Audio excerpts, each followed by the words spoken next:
wasn't in a hurry just to build Versailles. He was impatient in all things.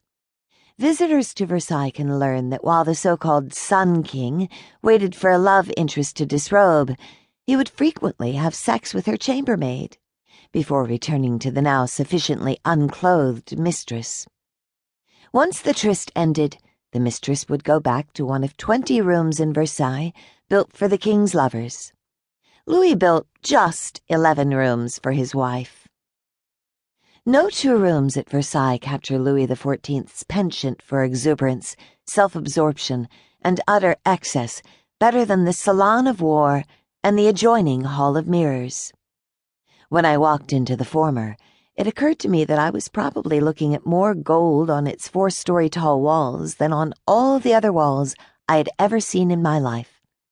Gold molding, gold statues, gold engravings, gold shields, gold Greek gods. Gold borders dividing ceiling paintings of conquered European neighbors. Gold everywhere. Except in the center of one wall. There, below 2 gold angels blowing gold trumpets, and above 2 gold prisoners in gold chains, is a plasterwork bas-relief of Louis XIV on horseback. He is trampling on his enemies. The Salon of War is, however, a mere appetizer of opulence and narcissism compared to the room I walked into next. My first thought was, the Hall of Mirrors is aptly named.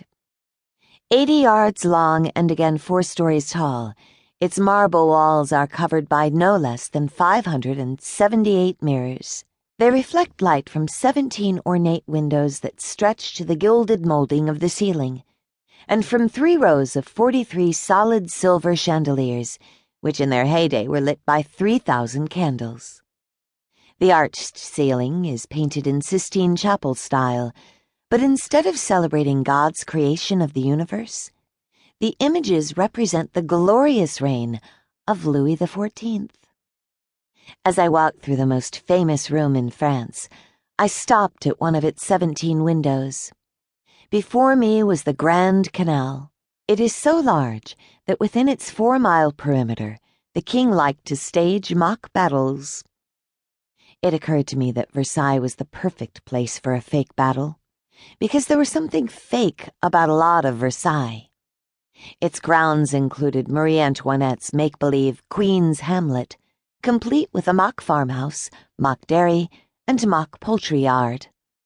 With her entourage, the queen wife of Louis XVI would dress like a shepherdess, milk cows that had been washed and groomed by servants, and take lambs on silk leashes for walks through the gardens. Across the Grand Canal from the Queen's Hamlet, the king indulged in his own bit of isolation from reality. All 3 kings who lived at Versailles liked to hunt on the estate's Grand Park. Louis XIV reputedly hunted 3 times a day, made love 3 times a day, and held a meeting of his council 3 times a day.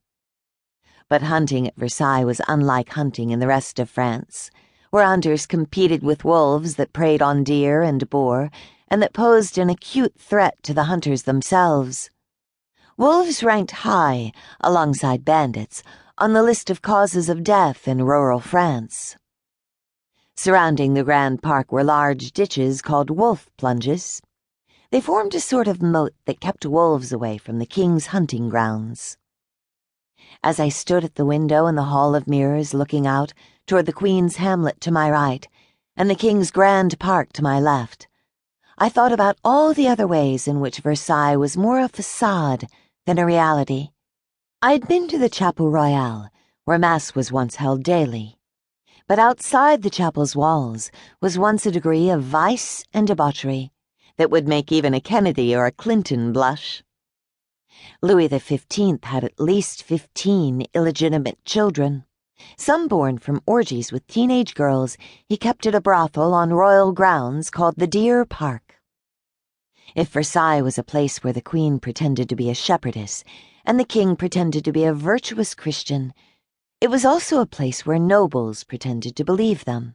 Louis XIV built Versailles in part to keep his nobles under control in one place, and for a while it worked.